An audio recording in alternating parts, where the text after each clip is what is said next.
YouTube channel में दोस्तों आज का वीडियो स्टार्ट हो चुका है, तो सभी लोग लाइव आ जाएंगे। वीडियो को लाइक करना है और शेयर करना है, ठीक है दोस्तों। अपनी रोज कक्षा होती है रात्रि 9 बजे, है ना, और 9 बजे हम बहुत ही बढ़िया तरीके से महत्वपूर्ण ये सीरीज अपनी चल रही है, ठीक है। जो भी साथी चैनल के ज्वाइन मेंबर बनना चाहते हैं वो ज्वाइन मेंबर अवश्य बने और वीडियो को लाइक करके शेयर आपको अवश्य करना है, ठीक है। चलिए स्टार्ट करेंगे आज का ये वीडियो। महत्वपूर्ण प्रश्नों पर अपनी रोज सीरीज चल रही है और सबसे पहले हम बात करेंगे दोस्तों बीसलदेव रासो की, कि बीसलदेव रासो जो है मूलतः गे काव्य था, अतः इसके रूप में परिवर्तित होता रहा, है ना। यह प्रेम एवं श्रृंगार से परिपूर्ण काव्य था बीसलदेव रासो, ठीक है। इसमें भोज परमार की पुत्री राजमती और अजमेर के चौहान राजा बीसलदेव तृतीय के विवाह से संबंधित है। यहीं से क्वेश्चन बन जाता है और आपसे पूछा जाता है दोस्तों कि अजमेर के शासक से संबंधित जो रचना है वो रचना कौन सी है, तब हमें बताना होता है, ठीक है। तो आपको यहां पर बताना है अजमेर के शासक से संबंधित जो रचना है वो कौन सी है, बीसलदेव रासो है, ठीक है। विवाह एवं पुनर्मिलन की कथा सरस शैली में यहां पर प्रस्तुत की गई है और रचना नरपति नाल ने 1155 ईस्वी में की थी। बीसलदेव रासो आदिकाल का श्रेष्ठ काव्य कृति है और बीसलदेव रासो की श्रृंगार परंपरा का आदिकाल में ही अंत हो गया। क्या हो गया आदिकाल में, और विद्यापति से होती हुई है परंपरा भक्ति काल और रीति काल में जाकर इसका सरस श्रृंगार काव्य रूप में चरम विकास हुआ और बीसलदेव रासो में हिंदी काव्य में प्रयुक्त होने वाला 12 मासा वर्णन किया गया है। इतनी चीज तो आप लोगों के लिए क्लियर है दोस्तों, काय के बारे में, बीसलदेव रासो के बारे में, ठीक है। अब बीसलदेव रासो के बारे में कितने क्वेश्चन आपके बनते हैं वो हम देखेंगे। सबसे पहला क्वेश्चन तो यही बनता है कि बीसलदेव रासो के रचयिता कौन है। बीसलदेव रासो के रचयिता कौन है, तो जल्दी से आपको बताना है फटाफट से। यश जी, पुष्पा जी, फतेह सिंह जी, प्रश्न क्रमांक 67, बीसलदेव रासो के रचयिता कौन माने जाते हैं। और मैंने कई बार आपको याद करवाया, बोले सर परमाल रासो तो जगनिक की है ना, पयुम चर्यू तो स्वयंभू की है ना, पृथ्वीराज रासो तो चंद्रबरदाई जी की है और नरपति नाल की जो रचना है वो कौन सी है, बीसलदेव रासो। अब आपको याद रख लेना है बीसलदेव रासो के में। निकिता जी, बीसलदेव रासो के रचयिता एक कई बार ग्रंथ पूछा गया है, इसलिए इसको याद रखेंगे, रट लेंगे, इसको रट लेंगे, ठीक है। रासो ग्रंथों में कौन सा काव्य एक प्रेम काव्य या श्रृंगार काव्य है। रासो ग्रंथों में कौन सा काव्य प्रेम काव्य एवं श्रृंगार काव्य है दोस्तों। प्रेम काव्य एवं श्रृंगार काव्य हमें बताना है। 4 विकल्प भी हमारे सामने मौजूद हैं, सभी लोग बताएंगे। सभी लोग लाइक जरूर कर देना, वीडियो को लाइक आपको अवश्य करना है। टीजीटी पीजीटी वालों के लिए सुबह 7 बजे एक क्लास आ रही है, सुबह 9:30 बजे एक क्लास आ रही है, 11 बजे एक हिंदी साहित्य की क्लास आ रही है। उन क्लासों को देखना ना भूलें मेरे सभी भाई, है ना। और जो भी भाई ज्वाइन मेंबर बन सकते हैं वो ज्वाइन मेंबर बन के 5 बजे की क्लास भी अटेंड कर सकते हैं। और यहां पर हमने पढ़ा था कि सर प्रेम काव्य एवं श्रृंगार काव्य जो है वो बीसलदेव रासो है, जिसकी रचना नरपति नाल ने की थी और ये अजमेर के शासक से संबंधित है, ये भी आपको याद रख लेनी है, ठीक है। बीसलदेव रासो, ठीक है। किस रासो काव्य का मूल वर्ण विषय वीर रस ना होकर श्रृंगार रस है। देखो इस प्रकार से क्वेश्चन भी पूछा गया कि किस रासो काव्य का मूल वर्ण विषय वीर रस ना होकर के श्रृंगार रस है, तो किसका है, किसका है दोस्तों, बीसलदेव रासो का। बीसलदेव रासो का है, यानी कि सी नंबर यहां पर आपका बिल्कुल सही हो जाएगा। इस प्रकार से प्रश्न जो पूछे गए हैं उस पर रोज चर्चा यहां पर की जा रही है और 1 तारीख से टीजीटी वालों का स्पेशल बैच प्रारंभ हो जाएगा, तो सभी लोग ज्वाइन मेंबर बन जाएं। राजमती से रूटकर बीसलदेव कहां गया, राजमती से रूटकर बीसलदेव कहां गया था, एक क्वेश्चन भी पूछा गया है। कहां गया था, कर्नाटक, उड़ीसा, आंध्र प्रदेश या फिर तमिलनाडु। आपको पता है दोस्तों, आपको पता है कि रामचंद्र शुक्ल ने 12 ग्रंथों के आधार पर जो है क्या की है, आदिकाल को वीर गाथा काल बताया था। राजमती से रूटकर बीसलदेव कहां गया था, तो ये उड़ीसा गया था। उड़ीसा कहां गया था, उड़ीसा बी नंबर आपको बिल्कुल सही होगा, ठीक है। बीसलदेव रासो में राजा भोज परमार की पुत्री राजमती और अजमेर के चौहान बीसल देव तृतीय के विवाह का वियोग और पुनर्मिलन का वर्णन इसमें किया गया है। ये आपको याद रख लेना है, ठीक है। किस रासो ग्रंथ को आला खंड के नाम से भी जाना जाता है? ये सारे प्रश्न, बहुत सारे प्रश्न हैं जो आपको आते भी होंगे, आपने पढ़े भी होंगे और आप फिर से पढ़ रहे हो, मतलब आपका रिवाइज हो रहा है, रिवीजन हो रहा है। तो ये प्रश्न आपसे बनना चाहिए, ठीक है। हितेश जी, बात करना है, व्हाट्सएप पर नीचे नंबर चल रहा है, उस पर आप व्हाट्सएप पर मैसेज डाल सकते हैं। किस रासो ग्रंथ को आला खंड के नाम से जाना जाता है? प्रश्न क्रमांक 72 आपको बताना है। बहुत ही बढ़िया प्रश्न है, ये भी प्रश्न कई बार पूछा गया है। किस रासो ग्रंथ को आला खंड के नाम से जाना जाता है? तब आपको बताना है कि सर जो जगनिक का परमाल रासो है, जगनिक का परमाल रासो, इसे आला खंड के नाम से जाना जाता है ना। और मैंने याद करवाया था कि परमाल यानी कि दूसरों का माल अगर आपको लेना है, चोर क्या करते हैं? दूसरों का माल चुराते हैं, तो वो रात में जगते हैं, जगते से बनेगा जगनिक, जगते हैं तो जगनिक, और जगनिक की है परमाल रासो, आला खंड नाम जिसे है जाना जाता है। ये खुमाड़ रासो भी याद कर लेना, खुमाड़ रासो दलपति विजय की, ठीक है। इनको याद रखेंगे, है ना, ये भी सभी को याद रखना है दोस्तों। 1865 ईस्वी में चार्ल्स इलियट ने जिसे आला खंड का प्रकाशन कराया था, आला खंड नाम से 1865 में, ये भी याद रखेंगे। अगला क्वेश्चन है, उत्तर प्रदेश में आला खंड के नाम से कौन सा काव्य प्रचलित है?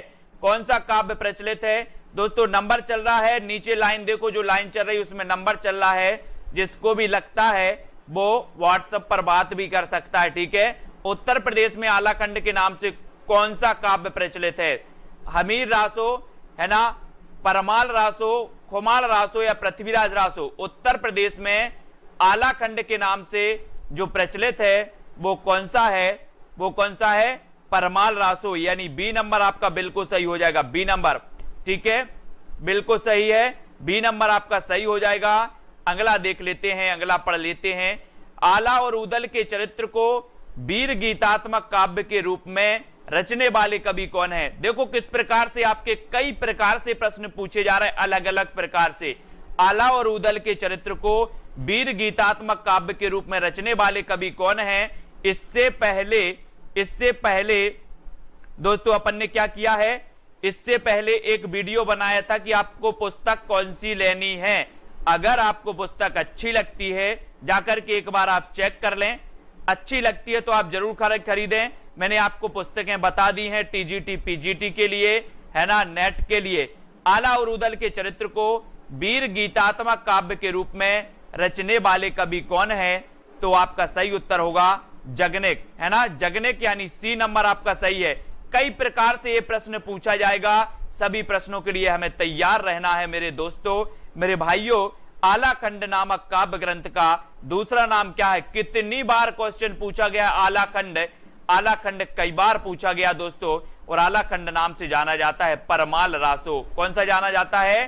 परमाल रासो, ठीक है। फिर पूछा गया कि आला खंड का दूसरा नाम क्या है? तो दूसरा नाम देखो, ये टीजीटी 2001 में पूछा गया था, ये पीजीटी 2002 में पूछा गया। आला खंड मतलब आला खंड से या परमाल रासो से एक क्वेश्चन बनता ही है।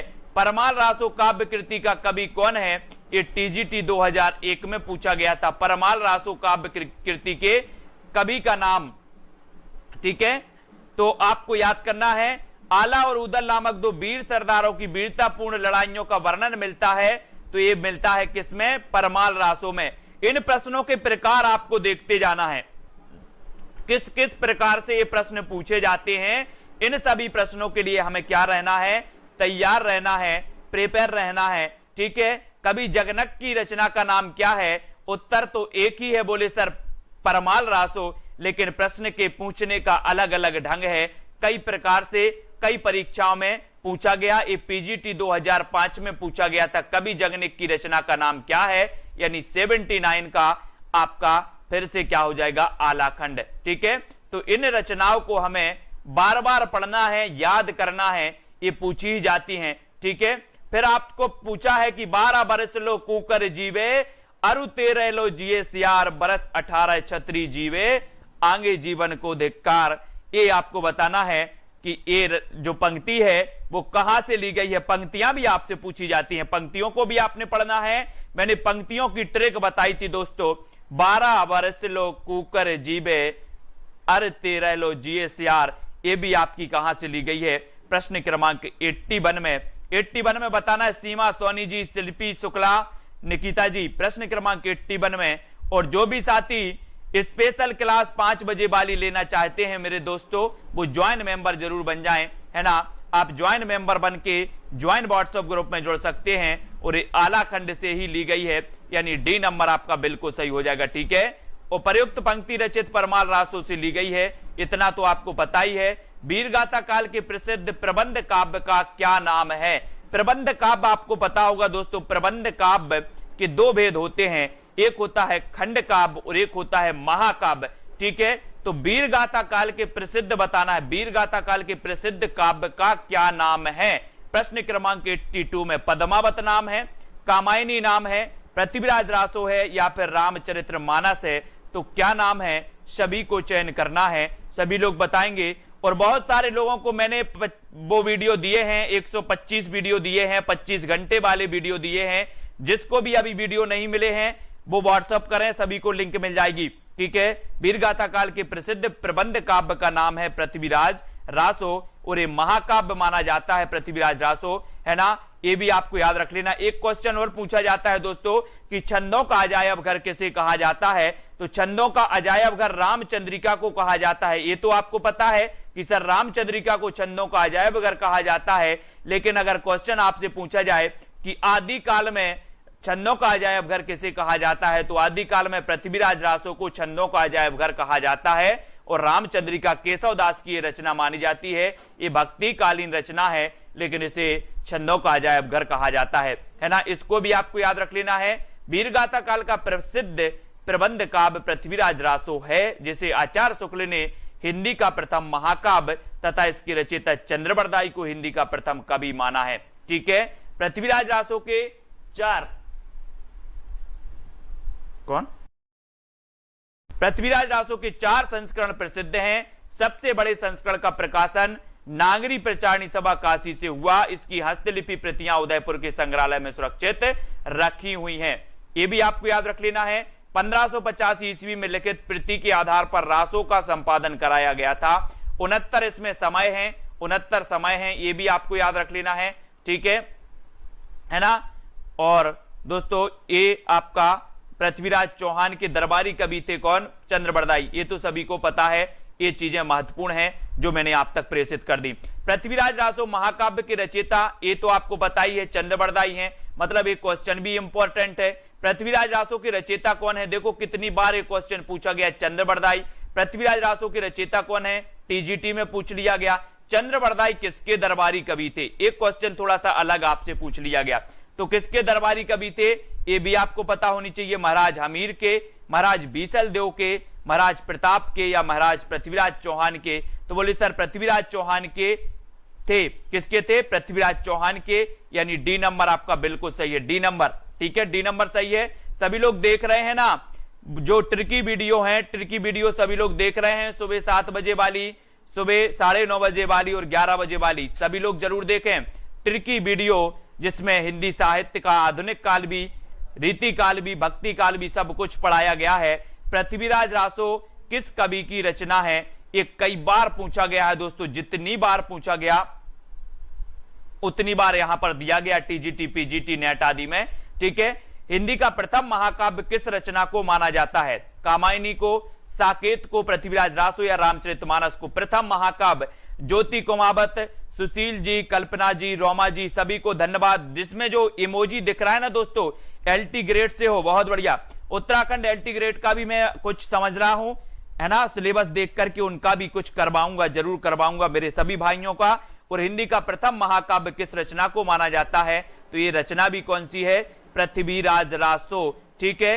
कामायनी ये जयशंकर प्रसाद का है, ठीक है, ये भी आपको याद रख लेना है। 1935 में ये प्रकाशित हुआ था।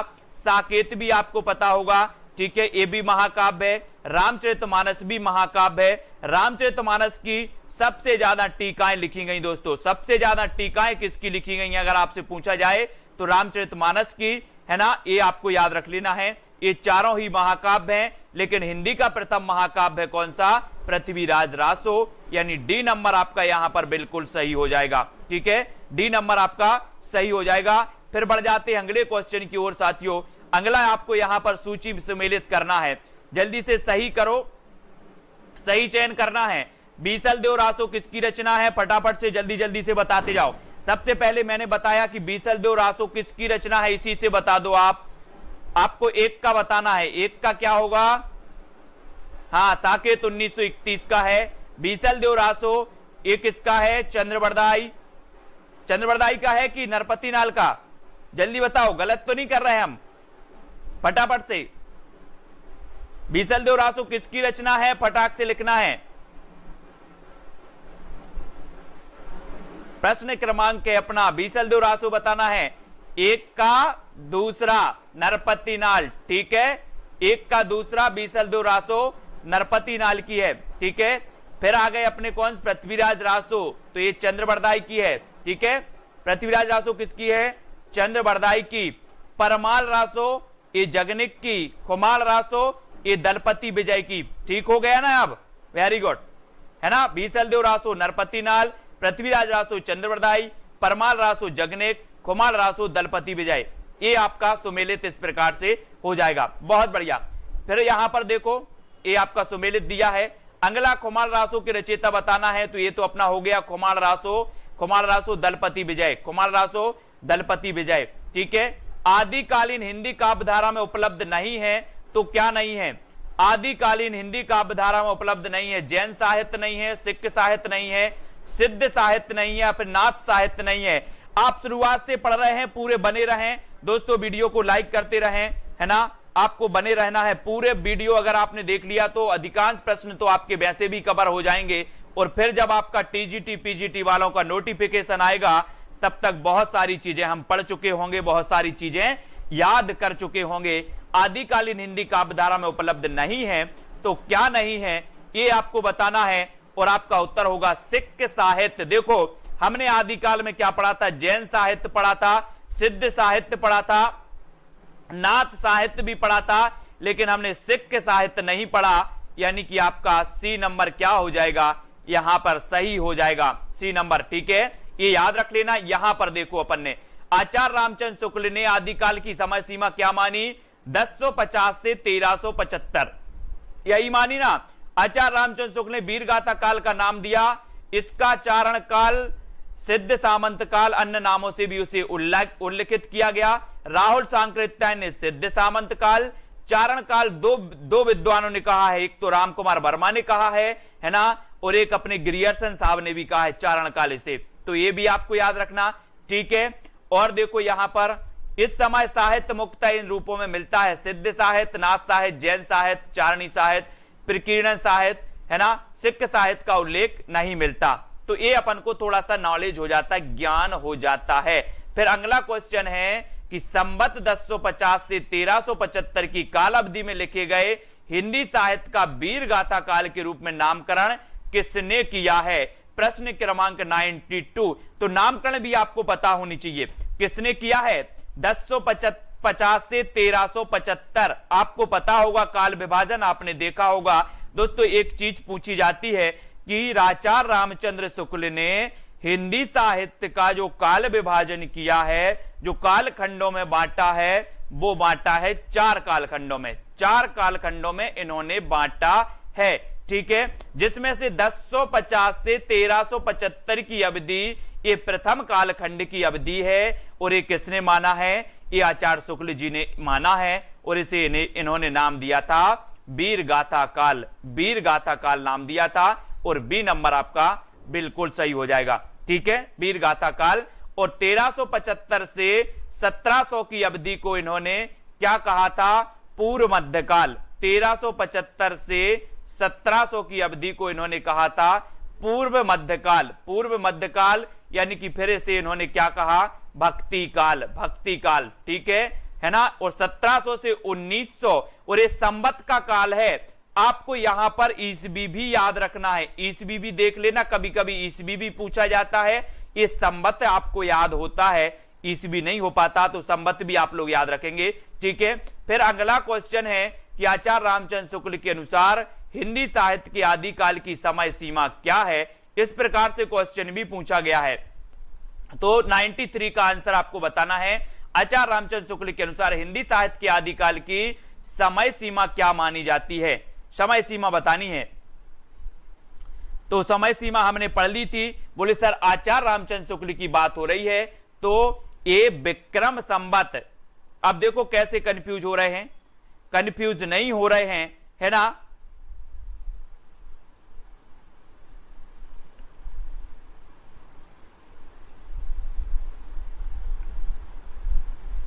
कंफ्यूज नहीं होना, है ना। ये यहां पर सन दिया है, ये यहां पर सन दिया है कि सन 1050 से 1375 और ये विक्रम संवत दिया है तो आपका उत्तर ये विक्रम संवत हो जाएगा, ए नंबर, ठीक है, ए नंबर हो जाएगा। यहां कंफ्यूज होके बी नहीं लगा देना, नहीं तो सन लगा दो, सन नहीं लगाना हमें, विक्रम संवत है ये, ठीक है, विक्रम संवत, ठीक है।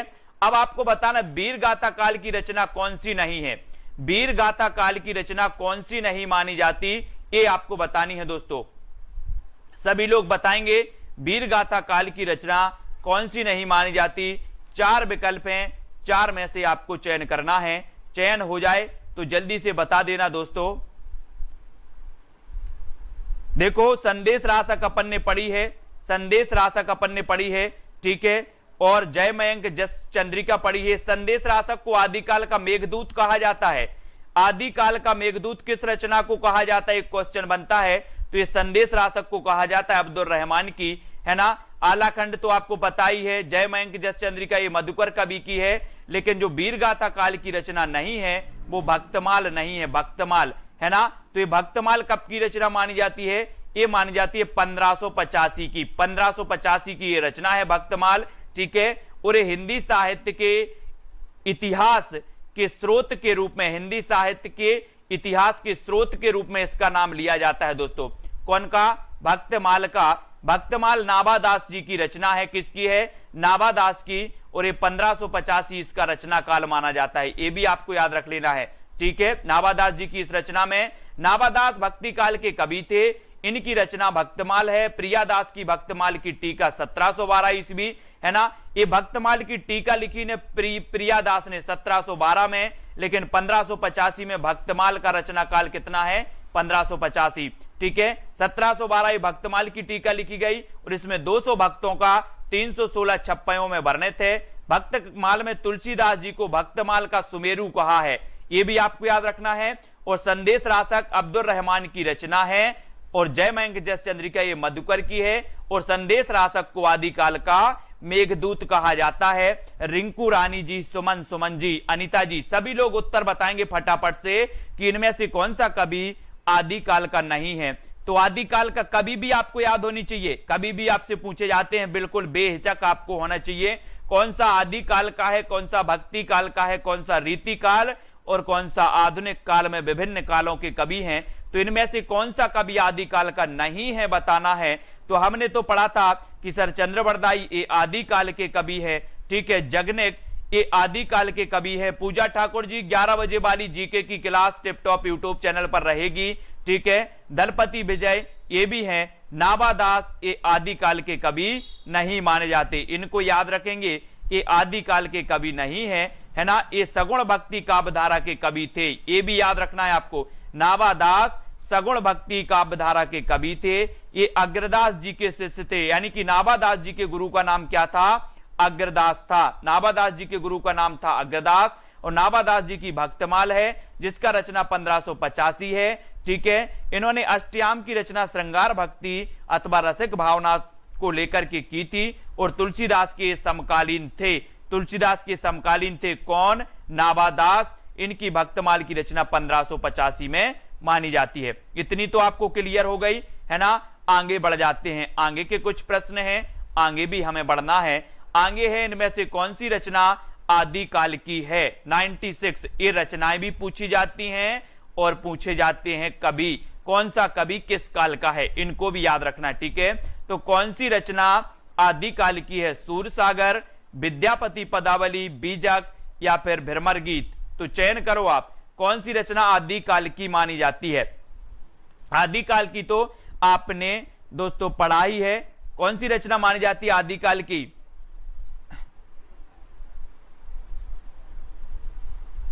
प्रश्न क्रमांक सोनू सिंह जी, नहीं ज्वाइन मेंबर का नहीं, सभी का नाम लेते हैं बीच बीच में, है ना। इनमें से कौन सी रचना आदिकाल की है? तो आदिकाल की कौन सी है? विद्यापति पदावली, है ना। विद्यापति पदावली एक इनकी पंक्ति है कि मिठो मिठो बोल थारो काय बिगड़े थारो काय बिगड़े, ठीक है। मिठो मिठो बोल थारो काय बिगड़े विद्यापति जी की एक पंक्ति मानी जाती है। और विद्यापति पदावली दोस्तों इनकी रचनाएं कौन कौन सी? 3 रचनाएं आपको याद रख लेना विद्यापति जी की। कौन कौन सी याद रखोगे विद्यापति जी की? एक तो पदावली है, पदावली मैथिली भाषा में है, पदावली इनकी मैथिली भाषा में विद्यापति जी की। कीर्ति लता और कीर्ति पताका इनकी 2 रचना अबहट्ट भाषा में है। किसमें है? अबहट्ट में है, इनको भी याद रखना है, ठीक है। पदावली आदिकाल की रचना मानी जाती है, जो विद्यापति द्वारा रचित कृष्ण भक्ति श्रृंगार से परिपूर्ण है। इसमें राधा कृष्ण की प्रेम लीलाओं का वर्णन किया गया है। याद रखें, आदिकालीन साहित्य का प्रमुख रस कौन सा है? 97 आदिकालीन साहित्य का प्रमुख रस कौन सा माना जाता है, ये बताना है। जल्दी से बताएंगे आप लोग। शांत है, हास्य है, करुण है या फिर वीर है? प्रश्न क्रमांक 97 और 97 का आपका सही क्या हो जाएगा? दोस्तों इसी प्रकार से बने रहना है। भाग्यश्री जी नेट की होती है, ज्वाइन मेंबर के लिए होती है, नेट एग्जाम के लिए, है ना। ज्वाइन मेंबर वाले सभी लोग कर रहे हैं। और आदिकालीन साहित्य का प्रमुख रस है तो डी नंबर यानी वीर रस। आदिकालीन साहित्य का प्रमुख रस वीर रस है, इसलिए इस समय को, इस काल को वीर गाथा काल कहा, ठीक है। वीर गाथा काल, ये चीज भी आपको याद रखनी है, ठीक है। बहुत बढ़िया, ये आपको याद रखना है दोस्तों। आदिकालीन साहित्य का प्रमुख रस कौन सा है? वीर रस है, ठीक है। आचार्य रामचंद्र शुक्ल ने आदिकाल का नाम वीर गाथा काल रखा है। इस नामकरण का आधार स्पष्ट करते हुए वे लिखते हैं कि आदिकाल की इस दीर्घ परंपरा के बीच प्रथम 150 वर्ष के भीतर तो रचना की किसी विशेष प्रवृत्ति का निश्चय नहीं होता। धर्म, नीति, वीर सब प्रकार की रचनाएं दोहों में मिलती हैं, ठीक है। ये इन्होंने एक वो दिया था। विद्यापति ने कुल कितने ग्रंथों की रचना की? मोस्ट इंपॉर्टेंट रचना है दोस्तों, बहुत ही बढ़िया है। विद्यापति जी ने कुल कितने ग्रंथों की रचना की है? वैसे हमें पता है कि 2 अबहट्ट में, 1 पदावली में, बाकी संस्कृत में इन्होंने रचनाएं की हैं। ये क्वेश्चन पूछा जाता है, यानी कि इसमें IMP लगा लेना, IMP। विद्यापति ने कुल कितने ग्रंथों की रचना की है तो आपको बताना है, चयन करना है आपका। कपिल कुमार जी उत्तर क्या हो जाएगा? प्रश्न क्रमांक 98 का विद्यापति ने कुल कितने ग्रंथों की रचना की है? तो इन्होंने की है दोस्तों 14 ग्रंथों की। कितने? 14 ग्रंथों की। 14 ग्रंथों की, 1 4 1 और 4 14 होते हैं। और 14 ग्रंथों की इन्होंने रचना की है ना। 2 अबहट्ट में, 1 मैथिली में, बाकी संस्कृत में। ये आपको याद रखने ना। डी नंबर आपका बिल्कुल सही है। क्वेश्चन कई बार पूछा गया। विद्यापति की अधिकांश रचना संस्कृत एवं अबहट्ट में है। कीर्ति लता और कीर्ति पताका इनकी अबहट्ट में है। तीसरी रचना पदावली मैथिली में है, ठीक है। और जिसकी ब्रजभाषा मिश्रित मैथिली कहलाती है। ये सभी याद रखेंगे इनके बारे में, ठीक है। यहां पर एक चीज और आया है कि कीर्ति लता ऐतिहासिक महत्व का छोटा सा प्रबंध काव्य है। इसकी भाषा कैसी है दोस्तों? अबहट्ट है, अबहट्ट। इसको हम याद रखेंगे, अबहट्ट को, ठीक है। और सभी लोग वीडियो को लाइक कर देना और फटाफट से अपन को बहुत मस्ती से पढ़ना है अब, है ना। मस्ती से जब हम पढ़ते हैं तो बहुत सारी चीजें याद भी हो जाती हैं, और जब याद होती हैं तो एग्जाम भी क्वालिफाई होना बिल्कुल सही है। विद्यापति के पद किस भाषा में रचित हैं? 99 किस भाषा में रचित हैं विद्यापति के पद? पद बताना है, पहाड़ी, अवधी, पिंगल या फिर मैथिली। दोस्तों आपको पता होगा कि संविधान की 8वीं अनुसूची में 8वीं जो अनुसूची है वो भाषाओं से संबंधित है, जिसमें 22 भाषाएं वर्णित हैं। 22 भाषाओं को मान्यता दी गई है। 22 भाषाओं को मान्यता दी गई है। हिंदी की एकमात्र ऐसी भाषा है मैथिली। हिंदी की एकमात्र ऐसी भाषा बोली है मैथिली, जिसे हिंदी के अलावा मैथिली को भी 8वीं अनुसूची में स्थान दिया गया। ये भी आपको याद रख लेना है, ठीक है। बाकी आपकी ना अवधी, ना भोजपुरी, ना आपकी दोस्तों कौन सी खड़ी बोली, किसी को नहीं मिला 8वीं अनुसूची में। मैथिली को जरूर मिला है ना। और विद्यापति के पद की जो भाषा वो है वो मैथिली है, मैथिली। इसको भी याद रखेंगे, मैथिली को, ठीक है। विद्यापति की कौन सी रचना अभी तक संपादित होकर प्रकाशित नहीं हुई? तो बताना है ये संपादित होकर प्रकाशित नहीं हुई है। मोस्ट इंपॉर्टेंट, बहुत बढ़िया प्रश्न है। विद्यापति की कौन सी रचना अभी तक संपादित होकर प्रकाशित नहीं हुई है? तो वो रचना है कौन सी? कीर्ति पताका। कौन सी रचना है? कीर्ति पताका, कीर्ति लता। आप कैसे याद रखोगे? पद लता पताका, पद लता पताका, पद लता पताका, ये विद्यापति की हैं, सभी को पता है। विद्यापति इसमें से किस रचना के आधार पर मैथिल कोकिल कहलाए? आपको पता है कि इन्हें मैथिल कोकिल कहा जाता था, विद्यापति को, है ना, मैथिल कोकिल। और किस रचना के आधार पर ये कहलाए, ये भी आपको बतानी है। तो कमेंट में फटाफट से ब्रजेश जी लिखना है, राजेश जी, विद्यापति इनमें से किस रचना के आधार पर मैथिल कोकिल कहलाए? तो वो रचना है कौन सी? पदावली। बिल्कुल सही आंसर आया, पदावली के आधार पर। इंपॉर्टेंट क्वेश्चन है, भूलना नहीं सभी लोग, ठीक है। सभी लोग लाइक कर देना, सब्सक्राइब कर लेना चैनल को। बहुत सारी रचनाएं, सुबह 7 बजे वाली जो रचना है, एक वीडियो आती है सुबह 7 बजे ट्रिकी वीडियो, फिर दूसरी वीडियो आती है सुबह 9:30 बजे, तीसरी वीडियो हिंदी साहित्य की 11 बजे आती है, चौथी वीडियो आती है शाम को 5 बजे ज्वाइन मेंबर के लिए केवल, ठीक है, और 5वीं आती है आपकी 9 बजे। यानी कि 5 क्लासें आपकी हिंदी साहित्य की रोज चल रही हैं, तो भूलना नहीं। और पदावली यहां पर आपका बिल्कुल सही होगा। आचार्य रामचंद्र शुक्ल ने हिंदी साहित्य के इतिहास में लिखा है कि विद्यापति जिसकी रचना के कारण मैथिल कोकिल कहलाए, वह रचना है पदावली। इन्होंने अपने समय की प्रचलित मैथिली भाषा का व्यवहार किया, और विद्यापति पद के अधिकतर श्रृंगार के ही हैं, जिनमें नायिका और नायक राधा कृष्ण हैं विद्यापति के में, ठीक है। तो ये याद रखना। देसिल बयना सब जन मिठा, ये पंक्ति तो कई बार पूछी गई दोस्तों, चाहे नेट एग्जाम हो, चाहे टेट एग्जाम हो सिद्धार्थ शुक्ल जी, चाहे नेट हो, चाहे पीजीटी हो, चाहे टेट हो, चाहे आरपीएससी, कोई भी एग्जाम हो, ये पंक्ति कहीं नहीं छूटी। देसिल बयना सब जन मिठा, है ना, मिठा से बना क्या?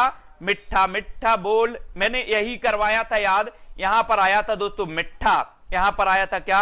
मिठा। और मैंने आपको एक सॉन्ग सुनाया था कि मिठा मिठा बोल थारो कई बिगड़े, जिसमें विद्या होगी, जिसमें विद्या होगी वो मीठा मीठा बोलेगा, जिसमें विद्या होगी वो मीठा मीठा बोलेगा। तो ये मिठा आया यहां पर, मिठा। तो ये विद्यापति जी है, मिठा, ए नंबर, ठीक है। विद्या होगी तो मिठा मिठा बोलेंगे, नहीं होगी तो कड़वा बोलेंगे, कर्कश बोलेंगे, है ना। अब प्रस्तुत उक्ति की जिसका अर्थ क्या है कि अपना देश या अपनी भाषा सबको मीठी लगती है, इसलिए अपन को मीठी भाषा ही बोलना है। यही जानकर मैंने इसकी रचना की है। कवि कोकिल विद्यापति का पूरा नाम विद्यापति ठाकुर था, विद्यापति ठाकुर, है ना। इन्हें कोकिल, कवि कोकिल भी कहा जाता था, ये भी आपको याद रख लेना है। और देसिल बयना सब जन मिठा, मिठा मिठा बोल थारो काय बिगड़े, है ना। इसलिए मिठा मिठा बोलना है, सभी को अच्छा लगना चाहिए। कौन सा कवि अभिनव जयदेव की उपाधि से विभूषित हुआ? 103 का आंसर बताना है। विद्यापति, सूरदास, कोम्मनदास या फिर नंददास? जल्दी से बताना है। अमित कुमार जी बिल्कुल सही है। कौन सा कवि अभिनव जयदेव की उपाधि से विभूषित हुआ? नीचे जो नंबर चल रहा है दोस्तों, इस नंबर पर आप मैसेज कर देना, तो आपको टेलीग्राम ग्रुप की लिंक मिल जाएगी। जो भी साथी ज्वाइन होना चाहते वो ज्वाइन हो जाना, ठीक है। और कौन सा कवि अभिनय जयदेव की उपाधि से विभूषित किया गया, है ना। तो आपका दोस्तों पता होगा कि कौन सा कवि अभिनय जयदेव की उपाधि से विभूषित किया गया। तो अभिनय जयदेव। और एक चीज और बता देना, यहां पर आ गया जयदेव, जयदेव। दोस्तों एक चीज बताना, बोले सर जिसमें विद्या होगी उसकी जय होगी, जिसमें विद्या होगी, इतिहास उठाकर देख लो, जिसमें विद्या थी उसकी आज भी हम जय करते हैं, जिसमें विद्या थी उसकी जय करते हैं। तो विद्यापति को ही हम जयदेव बोलेंगे, अभिनय जयदेव, है ना। ऐसे याद करेंगे। विद्यापति ने ओएन बार राजवंश के विभिन्न आश्रयदाताओं के संरक्षण में गीत रचे। इनके गीतों के भाव वैशिष्ट माधुर गुण से प्रभावित होकर ओएन बार कुल शिरोमणि महाराज शिव सेन ने विद्यापति को, किसने कहा था? महाराज शिव सेन ने विद्यापति को अभिनय जयदेव की उपाधि दी थी। कभी क्वेश्चन अगर आपसे पूछ लिया जाए कि विद्यापति को अभिनव जयदेव की उपाधि किसने दी थी, तो महाराज शिव सेन ने। किसने दी थी? महाराज शिव सेन ने। इसको आप लोग नोट्स कर लेना कहीं भी, फिर अगला क्वेश्चन है, ये भी पूछा गया अभिनय जयदेव, ये कई बार पूछा गया है दोस्तों, इसको आप नोट्स कर लेंगे विद्यापति जी को, ठीक है। कौन सा नाम नाथपंथी साधकों में शामिल नहीं है? नाथपंथी साधकों में शामिल नहीं है तो कौन सा नहीं है? जलंधरी पाव, कंडपा, भरथरी या फिर चुड़कर नाथ। नाथ संप्रदाय आप लोग पढ़ते हैं, मच्छेंद्र नाथ, गोरखनाथ, है ना, ये सभी पढ़ते हैं। तो कौन सा नाम नाथपंथी साधकों में शामिल नहीं है, तो कौन सा नहीं है, कमेंट में आपको लिख देना है। और किसको वो 25 घंटे वाला वीडियो नहीं मिला है, किसको नहीं मिला है? कल मैंने जितने भी लोगों ने व्हाट्सएप किया था सबको प्लेलिस्ट दी थी, है ना, प्लेलिस्ट सभी लोगों को दी थी। और यहां पर उत्तर आपका कंडपा सही हो जाएगा, सी नंबर आपका बिल्कुल सही होगा, ठीक है। कंडपा, सबरपा, सरहपा, इनको आपको याद रख लेना है। लुईपा, डोम्बिपा, कुक्कीरुप्पा आदि सिद्ध साहित्य के कवि हैं। नाथ साहित्य के विकास में जिन कवियों ने योगदान दिया उन्होंने चौरंगीनाथ, गोपीचंद और चुड़करनाथ, भरथरी, जलंधरीनाथ आदि प्रसिद्ध हैं, इनको याद रखेंगे, जलंधरीनाथ, ठीक है। तो सभी लोग वीडियो को लाइक जरूर कर लेना, वीडियो को शेयर जरूर कर देना दोस्तों, ठीक है। सभी लोग शेयर कर देना अपने मित्रों तक। और रोज अपनी 9 बजे क्लास होती है। मैं बोल रहा हूं कि 5 क्लासें हो रही हैं हिंदी साहित्य की। कितनी हो रही हैं? 5 क्लासें हो रही हैं। 5 क्लास आपको अटेंड करनी है। फिर अगला क्वेश्चन है आपका कि निम्न में से किसका संबंध सिद्ध साहित्य में नहीं है? सिद्ध साहित्य में नहीं है या सिद्ध साहित्य से नहीं है? सिद्ध साहित्य और नाथ साहित्य, सिद्ध साहित्य और नाथ साहित्य, है ना।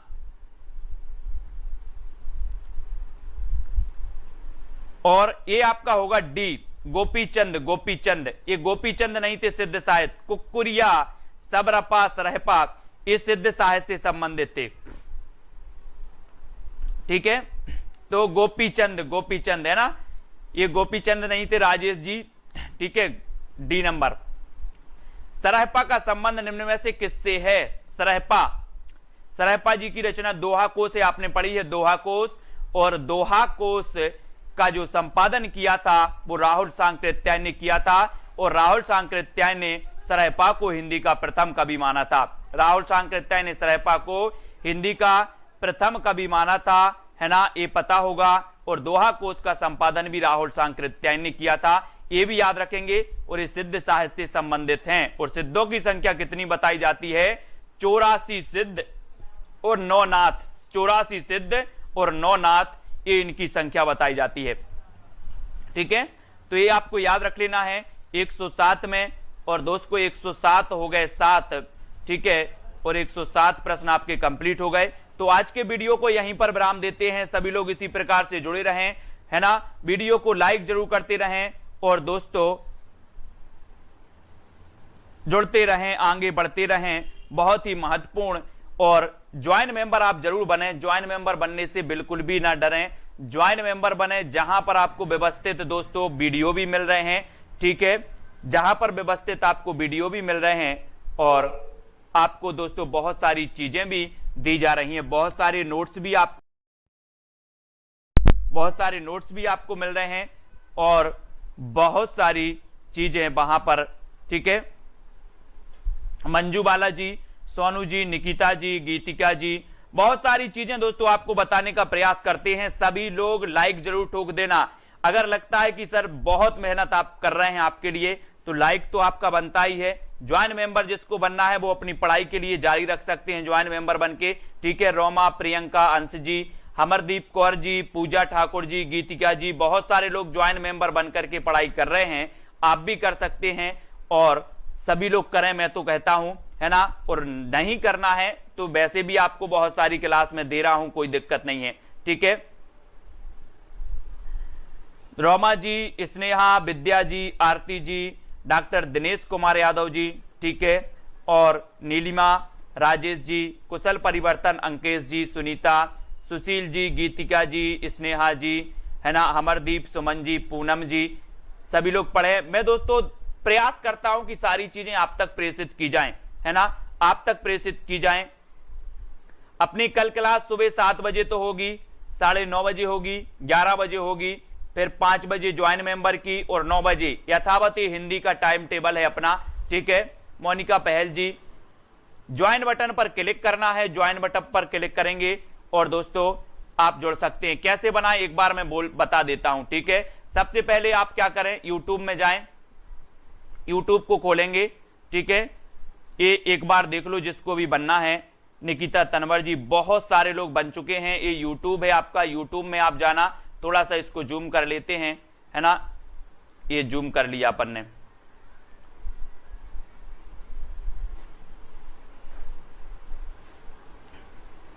ये आपने जूम कर लिया दोस्तों, ठीक है। अब यहां पर आपको चैनल पर जाना है, चैनल पे सर्च करना है सेल्फ स्टडी क्लासेस, ठीक है। ये आपको यहां पर ज्वाइन दिख रहा होगा, शामिल हो या फिर ज्वाइन, ठीक है। शामिल हो या ज्वाइन, इस पर क्लिक करो। आप क्लिक करोगे इस प्रकार का इंटरफेस, 3 प्लान आपको, silver plan, gold plan, diamond plan, इस प्रकार से दिखेंगे, ठीक है। तो आप कोई भी प्लान लेकर के आप ज्वाइन हो सकते हैं, है ना। और सभी लोग वीडियो को लाइक कर देना। इस प्रकार से आप करेंगे, जैसे मान के चलो ये गोल्ड प्लान आपने लिया है और गोल्ड प्लान लिया है और यहां पर इस पर क्लिक करें और शामिल हो पर आप करें, ठीक है। तो आपका इस प्रकार से इंटरफेस खुल जाएगा।